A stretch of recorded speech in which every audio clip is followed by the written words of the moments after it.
तो हेलो बच्चों, आज हम शुरू करने वाले हैं नया topic which is called matrices. ये आईसीएसई 10th स्टैंडर्ड का बहुत ही इंपॉर्टेंट चैप्टर है और बहुत ही इजी भी है।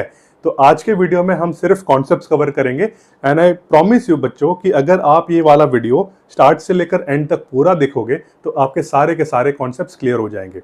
So without any delay let's begin. Matrices, matrices का मतलब होता क्या है? मैट्रिसेस का मतलब होता है it's an arrangement of number, arrangement of numbers in rectangular form। Rectangular form मतलब जैसे कि मैंने नंबर अरेंज कर लिया 1 2 3 4 5 6, ये इसको मैंने बार ब्रैकेट में कर दिया। तो ये हमारा हो गया एक रेक्टेंगुलर फॉर्म में अरेंजमेंट। इस अरेंजमेंट को हम कहते हैं मैट्रिसेस। याद रखना मैंने नंबर्स के बीच में स्पेस रखे हैं। ये जो इंडिविजुअल नंबर्स है बच्चों, इसको हम कहते हैं एलिमेंट्स, इसको हम कहते हैं एलिमेंट्स। इस सारे को हम एलिमेंट्स कहते हैं। और दूसरी बात, इसका एक दो इंपॉर्टेंट कॉन्सेप्ट है जिसको कहते हैं रोज एंड कॉलम। मैं जितने भी हॉरिजॉन्टल लाइन को देखूं, जितने भी हॉरिजॉन्टल है वाले लाइन है उनको हम कहते हैं रोज, और जितने भी वर्टिकल वाले नंबर्स हैं उनको हम कहते हैं कॉलम्स। सो अगर मुझे रिप्रेजेंट करना है, अगर मुझे आपसे पूछना है कि इस पर्टिकुलर मैट्रिक्स में कितने रोज और कितने कॉलम्स हैं, सो आप बोलोगे सर इसके तो रोज हमारे 2 है, 1 और 2 रो वर्टिकल हॉरिजॉन्टल लाइंस, और इसके कॉलम्स कितने हैं? कॉलम इसके 3 है सर, 1 2 और ये 3 कॉलम्स हो गए। सो इससे हम एक नया चीज सीखते हैं विच is called order of the matrix. So order of the matrix क्या होता है? Order of the matrix is always represented by R by C। R by C का मतलब होता है रो बाय कॉलम।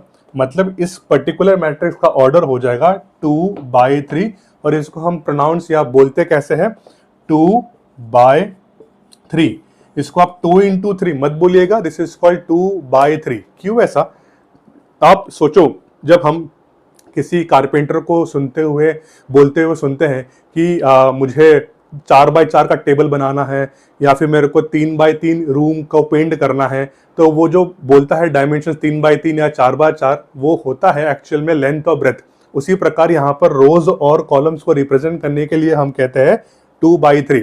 तो this is the basics of matrix. Matrix बोलते हैं इसे, और उसका प्लूरल होता है matrices. So this is the concept of matrices. Now अलग अलग टाइप के मैट्रिसेस होते हैं, तो हम एक एक करके सारे टाइप्स को कवर करेंगे। सो सबसे पहला मैट्रिक्स होता है रो मैट्रिक्स। रो मैट्रिक्स मतलब क्या होगा?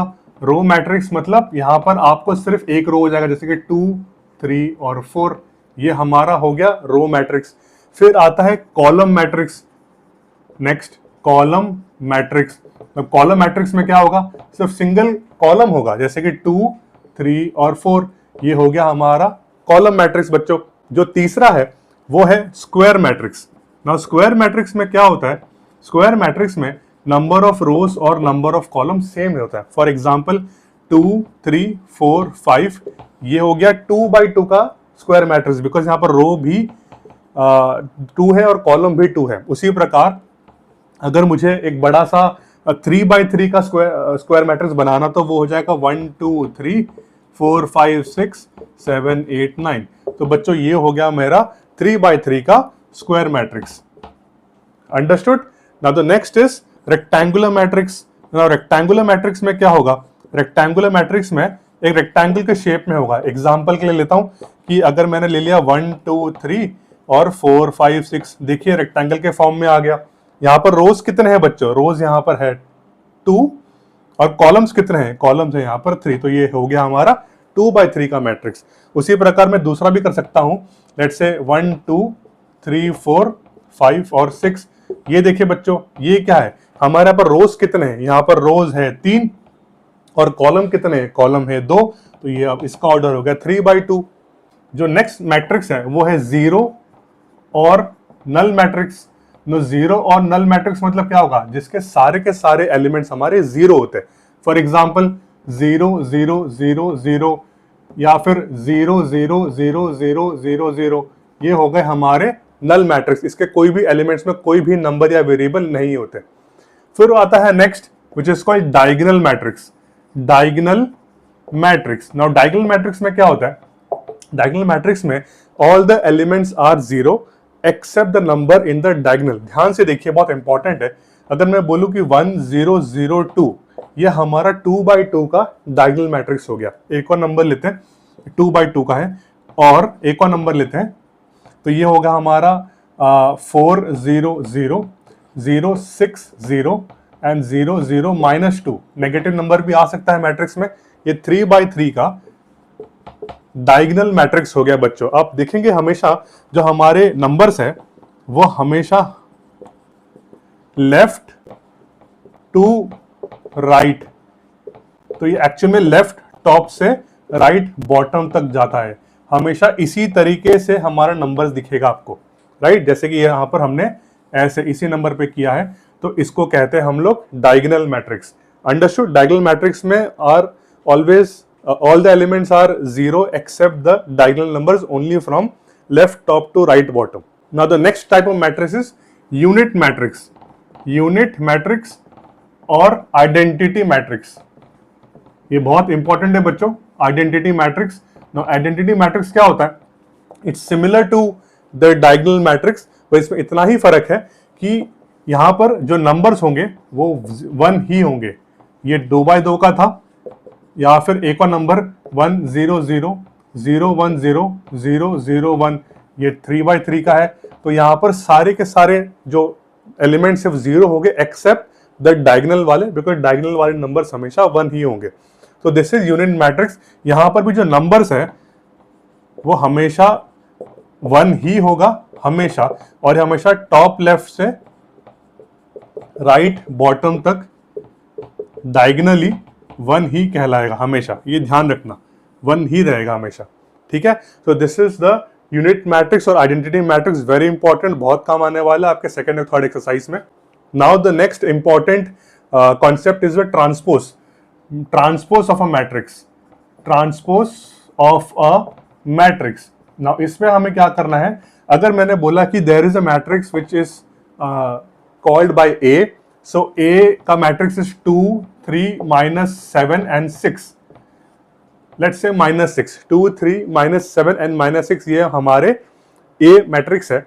नाउ इसका ट्रांसपोज क्या होगा? मैं ट्रांसपोज को रिप्रेजेंट कैसे करूंगा? मैं ए लिखूंगा और टी ऊपर से लिख दूंगा, तो दिस इज ट्रांसपोज ऑफ ए। तो सिंपल चीज है, जो मेरा रो है वो कॉलम में बदल जाएगा और जो मेरा कॉलम है वो रो में बदल जाएगा। मतलब 2 हो जाएगा, यहां पर 3 नीचे आ जाएगा, -7 ऊपर चले जाएगा और -6 यहीं रहेगा। देखो बच्चों, रो मेरा कॉलम में बदल गया और कॉलम मेरा रो में बदल गया, राइट। मैं एक और एग्जांपल लेता हूं उसी में। लेट सपोज ये हमारा है बी। बी का मैट्रिक्स है 3 4 2 1 0 9 7 6 0। ये हमारा हो गया बी का मैट्रिक्स। अब बी के मैट्रिक्स को मुझे बी का ट्रांसपोज बनाना, तो कैसे बनाऊंगा? बी का ट्रांसपोज यहां पर ऐसे लिखेंगे, सेम रो को कॉलम में बदल देना है। तो यहां पर 3 4 और 2, यहां पर हॉरिजॉन्टल था, यहां वर्टिकल आ गया 3 4 0 2, फिर आ जाता है 1 0 9, फिर आ जाता है 7 6 और 0। तो बच्चों this is the transpose of a matrix. याद रखना, बहुत इंपॉर्टेंट है, ये लास्ट एक्सरसाइज में काम आएगा आपको। And the last thing is equality of a matrix. अगर मैं बोलूं कि there is a matrix P which is 1 2 3 4 और एक और मैट्रिक्स है Q और इसका भी वैल्यू है 1 2 3 4, सो मेरा P और Q हमेशा इक्वल हो जाएगा। अगर ये दोनों मैट्रिक्स इक्वल है तो दोनों के एलिमेंट्स भी अगर इक्वल है तो दोनों मैट्रिक्स भी सेम होंगे। तो this is very important in terms of equating the elements, because यहां पर आपको ऐसे क्वेश्चन आ सकते हैं जहां पर आपको बोला जाएगा कि P और Q इक्वल है, तो फाइंड द एलिमेंट्स, तो आप कंपेयर करके एलिमेंट्स निकाल सकते हैं। ये सब क्वेश्चन हम आने वाले वीडियो, मतलब जो नेक्स्ट वीडियो होगा हमारा, उस वीडियो में हम पूरा का पूरा सीखेंगे। बहुत सारे इंपॉर्टेंट क्वेश्चंस इसी कॉन्सेप्ट से रिलेटेड हम सीखने वाले हैं। सो मेक श्योर कि आप ये कॉन्सेप्ट को पूरा का पूरा अच्छी तरीके से समझ लीजिए, बिकॉज ये नहीं समझोगे तो अगला वाला वीडियो समझ में नहीं आएगा। So with this we will end this video. Thank you very much.